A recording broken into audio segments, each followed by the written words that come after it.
Hello friends, welcome to Navi's kitchen. இனிய பொங்கல் திருநாள் நல்வாழ்த்துக்கள் எல்லாருக்குமே. ரொம்ப சூப்பராக இன்றைக்கி எல்லாருமே பொங்கல் செலிப்ரேட் பண்ணியிருப்பீங்க.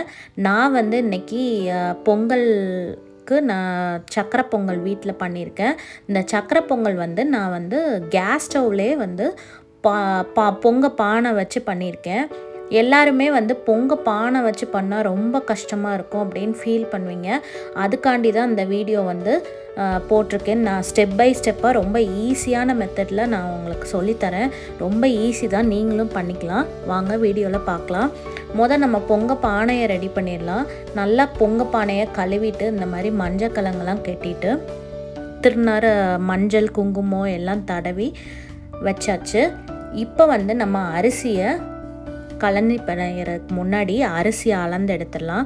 இந்த பானை குட்டி பானை 2 பேர், அதாவது ஒரு ஃபேமிலியில் 2 அப்பா அம்மா ஒரு குழந்த மட்டும் இருப்பாங்களே, அதனால் 2 பேர் சாப்பிட்ற அளவு இருக்கும். அரைக்காப்படி அரிசி யூஸ் பண்ணலாம். அரைக்காப்படி அரிசி மட்டும்தான் இதுக்கு பிடிக்கும். நான் இப்போ அரிசி பச்சரிசி அரைக்காப்படியும் 1/4 டம்ளர் அளவு பாசிப்பருப்பு சேர்த்துருக்கேன். இது நல்லா கலனி பிழைஞ்சு அந்த தண்ணியை அந்த பானையில் சேர்த்துருங்க.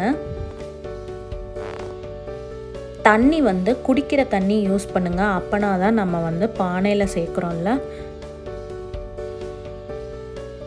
இப்போ அதோட விளிம்பு வரைக்கும் நம்ம அந்த தண்ணியை சேர்த்துடணும். இப்போ 1/2 டம்ளர் அளவு பால் சேர்த்துருக்கேன். பால் எதுக்காண்டி சேர்க்குறோன்னா பொங்கலோட டேஸ்ட்டும் நல்லா இருக்கும். அதே மாதிரி மேலே பொங்கி வரும்போது நல்லா வெள்ளை வெள்ளையர்னு நல்லா இருக்கும். அது கொதிக்கட்டும். அதுக்கு முன்னாடி பொங்கலுக்கு தேவையான பொருட்கள் நம்ம வெல்லம் 400 கிராம் எடுத்திருக்கேன் அரைக்காப்படி அரிசிக்கு. அதே மாதிரி 1/2 மூடி தேங்காய். இப்போ பாருங்கள், நல்லா அந்த முறையெல்லாம் கூடி வந்துருச்சு. இப்போ இன்னும் பொங்கிரும். இந்த பொங்கிடுச்சு பாருங்கள், நல்லா வெள்ளை வெள்ளைன்னு நல்லா பொங்கிடுச்சா. இப்போ நான் ஃபஸ்ட்டு சாமியை கும்பிட்டுட்டு இந்த மாதிரி ஒரு 3 டைம்ஸ் நான் அந்த அரிசியை போட்டுறேன். 3/4 பானை அளவுக்கு தண்ணி இருந்தால் போதும். ஏன்னா அப்போனா தான் அரிசி போடணும். அதனால் 3/4 பானை வரைக்கும் வச்சுட்டு மிச்ச தண்ணியை நம்ம ஒரு பாத்திரத்தில் இந்த மாதிரி மோந்து எடுத்துக்கலாம்.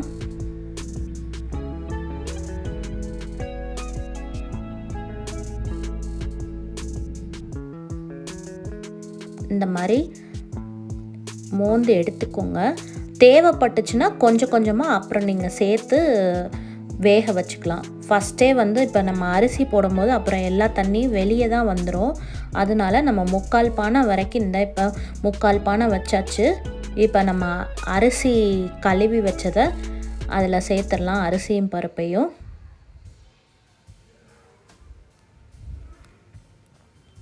சேர்த்துட்டு நல்லா கிளறி விட்டுருங்க.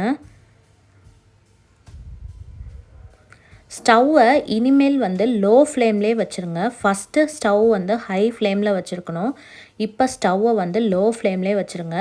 தண்ணி வற்ற அரிசி வேகுதான்னு பார்த்துக்கோங்க. கிண்டி இப்படி விட்டுட்டே இருங்க, அடி பிடிச்சிடக்கூடாது. தேவைப்பட்டுச்சுன்னா நம்ம மோந்து வச்சுருக்க தண்ணியை அதில் ஊற்றி நல்லா அரிசி நல்லா குலைவாக மசிச்சு வேகணும். அந்த அளவுக்கு நீங்கள் வேக வச்சுக்கணும். பாருங்கள், இந்த மாதிரி பாசி பருப்புலாம் நல்லா வெந்து பிசு பிசுப்பாக அந்த மாதிரி வரும். உங்களுக்கு அந்த இது தெரியும் கன்சிஸ்டன்சி.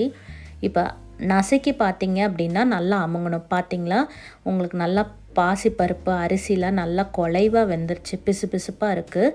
இந்த பதத்தில் நம்ம இப்போ வெல்லத்தை சேர்த்துடலாம். 400 கிராம் வெல்லம். அரைக்காப்படி அரிசிக்கு 200 அரிசிக்கு 400 வெல்லம். நான் நைட்டே இதெல்லாம் இடித்து வச்சிட்டேன். வெல்லமும் தேங்காவையும் நைட்டே திருவி வச்சிட்டேன். காலையில் நம்ம அப்போனா தான் சீக்கிரம். நாங்கள் சூரிய உதயத்துக்கு முன்னாடியே பொங்கல் எப்பயுமே பண்ணிடுவோம். இப்போ ஏலக்காவை இடித்து அதை சேர்த்துடலாம். அப்போனா தான் நல்லா வாசனையாக இருக்கும். ஏலக்காய் வாசத்தோட பொங்கல் நல்லாயிருக்கும். இப்போ நல்லா கிண்டிகிட்டே இருங்க. இப்போ கடைசியாக நல்லா வெல்லம்லாம் கரைஞ்சதுக்கப்புறமா இப்போ நம்ம அரை மூடி தேங்காய் திருவி வச்சுருக்கோம்ல, அதை வந்து நல்லா சேர்த்துடலாம். கொஞ்சம் கொஞ்சமாக தேங்காவை சேர்த்துட்டு உள்ளே நல்லா கரண்டி வச்சு கிண்டிகிட்டே இருங்க. இந்த மாதிரி நல்லா உள்ளே இருந்து கிளறி விட்டுட்டே இருக்கணும். இப்போ ஆல்மோஸ்ட் ரெடி ஆயிடுச்சு. இப்போ ஃபைனல் டச்சாக நம்ம என்ன பண்ண போகிறோன்னா, நெய் வந்து அரைக்காப்படி பொங்கலுக்கு வந்து நம்ம வந்து 100 நெய்யாவது ஊற்றணும். அப்போனா தான் பொங்கல் நல்லாயிருக்கும். முந்திரி பருப்பு ஒரு 10 பல் போட்டுக்கோங்க. திராட்சை அது மாதிரி ஒரு 10 சேர்த்துக்கோங்க. சேர்த்துட்டு இதை நல்லா பொன்னிறமாக வறுக்கிற வரைக்கும் வச்சுட்டு நல்லா வறுத்ததும் கொஞ்சம் கொஞ்சமாக நான் சேர்த்துக்கிறேன். ஏன்னா பானைக்கு கழுத்து வரைக்கும் நமக்கு வந்து பொங்கல் இருக்குது. அதனால் நான் கொஞ்சம் கொஞ்சமாக சேர்த்து இந்த மாதிரி கிளறி விட்டுட்டே இருக்கிறேன்.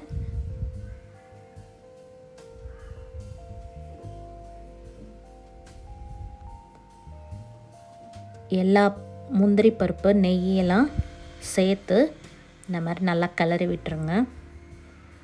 பாருங்கள், நம்மளோட பொங்கல் ரொம்ப சூப்பராக ரெடி ஆயிடுச்சு. தித்திக்கும் தை திருநாள் பொங்கல் நல்வாழ்த்துக்கள் எல்லாரோட. பாருங்கள், பார்க்கவே ரொம்ப சூப்பராக இருக்குது. வாயில் போட்டோன்னே நல்லா வலிக்கிட்டு உள்ளே போகிற மாதிரி நல்லா ரொம்ப சூப்பராக நல்லா குறைவான. கண்டிப்பாக நீங்களும் நல்லா கரையிற இந்த ரெசிபி உங்களுக்கு யூஸ்ஃபுல்லாக இருக்கும்னு நினைக்கிறேன். எல்லாருமே பொங்கல் வைப்பாங்க. அந்த காலத்துலலாம் வெளியே பொங்கல் விடுவாங்க. இப்போ யாரும் அதை பொங்கல் வச்சு நல்லா பண்ணுறது கிடையாது. நம்ம கேஸ் ஸ்டவ்லேயே பொங்கல் இந்த மாதிரி ஈஸியாக நம்ம வீட்டிலேயே பொங்கல் வச்சோம்னு அவசியம் இல்லை. குக்கரில் வச்சா தான் ஈஸியாக இருக்கும்னு இல்லை. கேஸ் ஸ்டவ்வில் இந்த மாதிரி ஸ்டெப் பை ஸ்டெப்பாக பார்த்து கண்டிப்பாக இந்த வீடியோ உங்களுக்கு நெக்ஸ்ட் டைம் பண்ணுங்கள். பாய்.